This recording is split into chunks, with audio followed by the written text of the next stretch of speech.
Okay, good day everybody. Welcome to Dan's How To. Today we're going to install this Load Lifter 5000. This particular version is the Ultimate Plus. And we're going to install this on a 2015 Dodge Ram 1500. As this is going to be a very lengthy process, I will be stopping in the video as I accomplish some routine stuff, and then I'll show you more details, the specifics of installing these. So let's get started.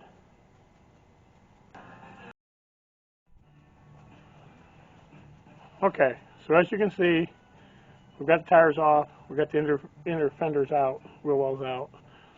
The next step is we have to take out the bolts for the shocks on both sides, and then we can lower the rear axle. We need to do that so we can remove these springs. This whole system gets mounted in here where the original bumper is. We need to take the bumper out, the upper mount out. We'll drill 3 holes per side. Well, 2 of those holes are straight behind where the spring mounts, which means it'd be very difficult to do if you had the inner fender well in there. So even though the manufacturer doesn't tell you to remove it, trust me, you need to remove it. And then of course, the other thing they recommend, and I also recommend, is on your springs, before you remove them, go ahead and mark their location. So you see there's 2 white marks here. There's corresponding white marks on the spring, and there's 1 on the other side. So if these springs should get tangled together, I know which spring went to which side. So I'm going to primarily show you the passenger side of this. And the reason for that is the passenger side has 1 additional step, or maybe 2, to take care of the heat from the exhaust. We need to protect this airbag system from that. And they give you heat shields and stuff. The other side is exactly the same as this side. It just doesn't have the heat shield. Okay, as you can see, we've taken the shocks loose. We've lowered the axle. We removed the springs. You can see our marks here. We want to make sure we keep those, just to make sure if they are specific positioned, that we get them back there. So the next obstacle actually becomes this bracket here for the rubber bumper. I removed the rubber bumper from it, but to show you, I've done a little pre-assembly, so let me show that to you. So this is pre-assembled. All these pieces come separate. The instructions do a real good job of explaining how to put their stuff together, and this essentially goes right in here. But this bracket here has to actually be mounted up in this area, so we have to remove that bracket. So part of the pre-assembly, obviously, you got the rubber diaphragm, you got the lower bracket.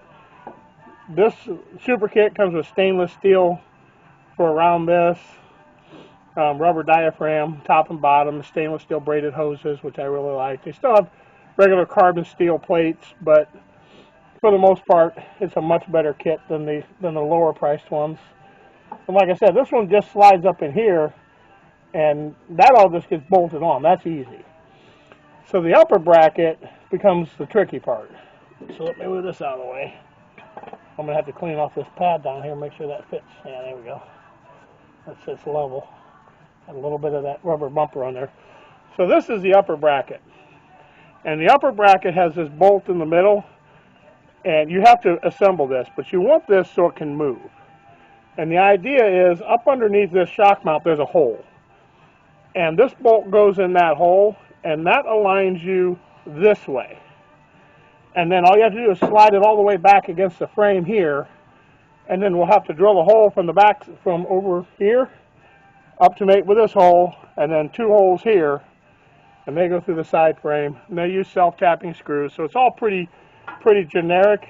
It's actually a pretty good fit for the truck. So I like the kit so far. Hasn't been terrible to put in, but we'll see how the rest of this goes, because you never know, right?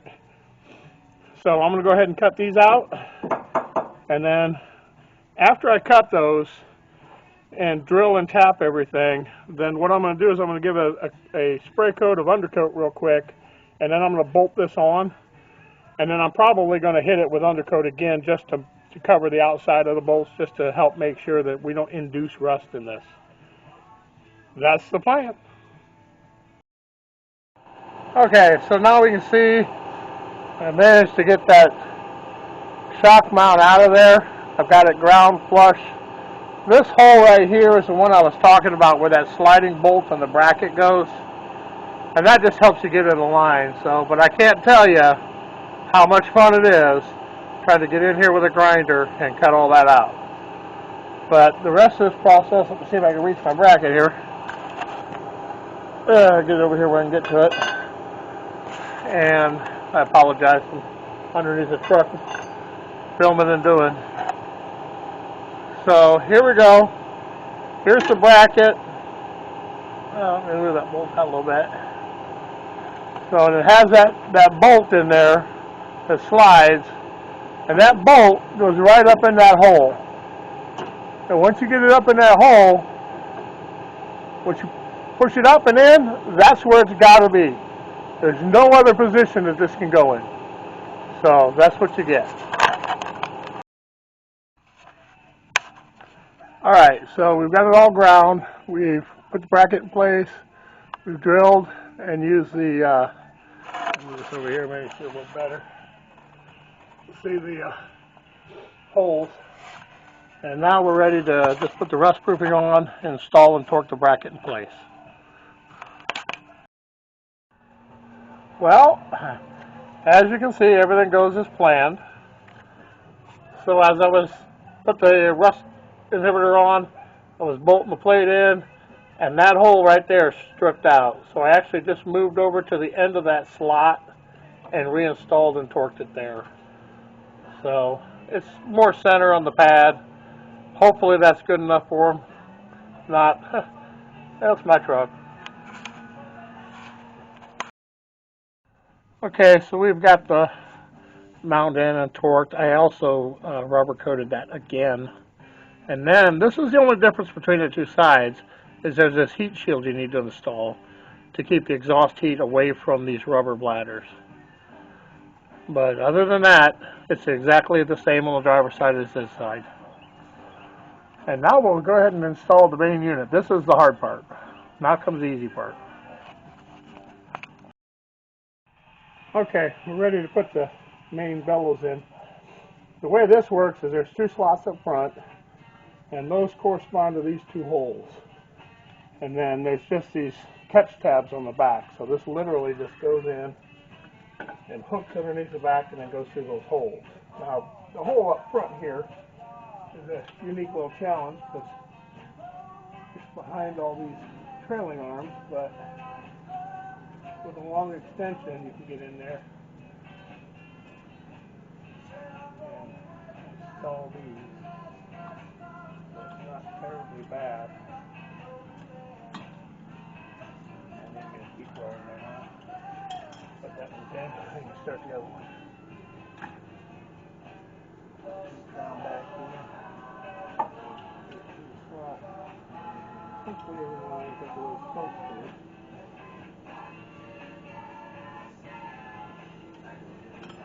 Well, obviously it's going to be a little more than that, but I got to crawl underneath there. So I'll be back in a minute.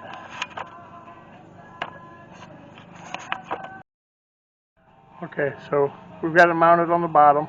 There's still a gap on the top, but as we jack the axle back up, then we can install 4 of these going between the 2 brackets. They say to run that hairline on the outside, but that seems to be a tough way of doing it. But we'll see when we close it up. Okay, so I've basically got the passenger side done. Once I raise the axle up after, oops, sorry about that, after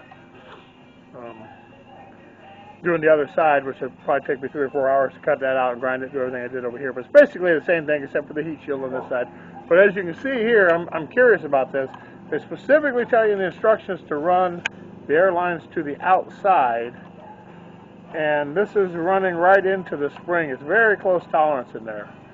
They also tell you to leave slack on the hose in case something moves. That's going to be pretty hard to do, but we're going to give her a shot. So I'm going to go ahead and do the other side. I'm going to get done with that. Then we'll raise it up, bolt things together, and start running the airlines. Okay, welcome back.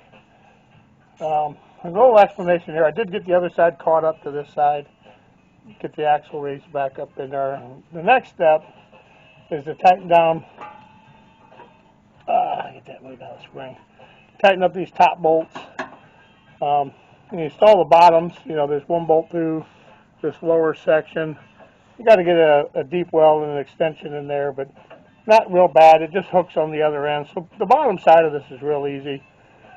The reason this is taking me so long, just kind of an explanation to my fans, is for those of you who don't know, I am a person with a disability, so I can't walk, or can't walk very well. I'm very minimal walk. I'm an amputee. And so it's taken me a very long time to do this video. Yesterday I spent about 9.5 hours working on this.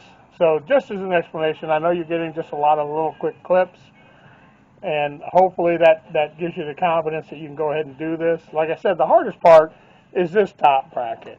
Once you get the axle down and you get the shock out of the way, then you got to grind it, grind out that mount, then you got to grind it flush, then you have to align the bracket. You know, it can be a challenge, but I don't think it's too difficult. I think most guys would just, I know I started with, you know, a higher level, you know, very medium high to low high. I would put this probably just in the medium bracket range at this point, having done it. It's intensive. It takes time, especially if you have a disability. But other than that, it really is not that hard. The hardest part is grinding to make sure you don't grind out too much, but you want it flush. So that's really the biggest challenge with it. So going forward today, what I'm going to do is I'm going to tighten up these top bolts. I haven't tightened up the lower shock mount bolts yet, so I'm going to do that before I forget. And then I'm going to put probably 10 or 15 pounds of air pressure to this, and then go along with soapy water solution and look for leaks. And it's easiest to do this now when you still have access to everything, and if you have to get in here with a wrench or whatever, you still basically can, you know, or maybe not, maybe hard on that one fitting, but you know, it's better than having the whole inner fender well back in and all that. So, you know, so you're not bored sitting there watching me turn bolts, because I'm sure everybody that watches this video has turned bolts or two. So I'm just going to go ahead and tighten all that stuff up, charge it with air, and then maybe we'll look at and see if we got a leak or something. I'll show you that problem. I might even create a leak just to show you what it looks like to have a leak. But that's where we're at now. Thank you for your patience in all this. Make sure, special note, make sure you follow the torque specs. I didn't on this first bracket, and I actually stripped one of the holes, and that's why I had to move it. And I guess the best advice I'd give you on that is refer to the directions at each step, because I was thinking of 31 foot-pounds. The 31 foot-pounds is for the lower bolts, not for the upper mount. So make sure you keep an eye on those things. But it wasn't too bad. I was able to move it to a second hole and then properly torque it, which I should have done the first time. So I'll get those tightened up and then we'll get back. Okay, so I finished mounting the upper bolts on both sides. I ran the air lines basically as best you can on this truck. Try to keep them out of the way of the heat and everything else. Tried to run it through the frame as much as I could. I put some soapy water on this connection down here. It's got about 10 pounds of air pressure on it right now. The leak down check didn't show any leakage, and I'm not seeing any bubbles, so I think we're good at this connection. But you want to do that for each connection. One thing I wanted to mention was, as you're raising the axle, the manufacturer wants these bolts to come from the bottom. And a lot of times you really need to get those all put in there before you bring it up high. And then just start the nuts, work your way around both sides, slowly bring the axle up until you got everything in position. They want them as straight as they can, but in this truck it basically just aligned itself to the only position it can be in.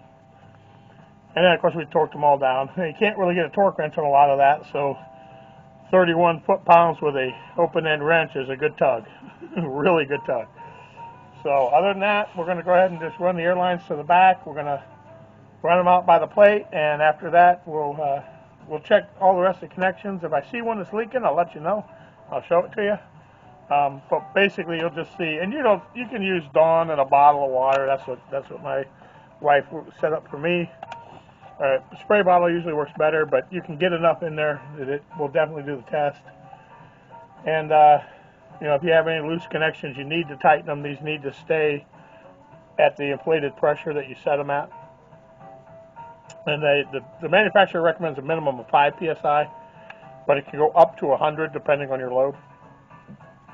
Like these are just set at 10 right now, just to leak check, and then see how it goes. Pardon me, I got the hiccups too. And so after that, I got to drop the tire and mount these other ends in the back, and then this should be done. Okay, we finally got the airlines ran. We got to make sure they stay away from the coils. On this particular truck, just give me a second here while I give you a dizzy spell. So go back here. We actually, sorry, my wife may have to edit that out. But so we've installed the air fittings here right back by the plate. So when the plate's installed, they'll be right off to the sides. So that's pretty much how we did it. Not terribly bad, but it does take some time. So I'm sorry getting everybody dizzy here, I know. But as I said, I don't move real well. So the only thing left to do then is to put the fender wells back in, put the wheels back on, torque the lug nuts, and we're good to go. Put her on the ground. So this time I'll just say thank you, everybody. I hope you learned something, and look forward to more videos, as is normal with me. So I have these rear disc brakes that are going to need change, so maybe I'll do a video on those. Till next time, bye-bye.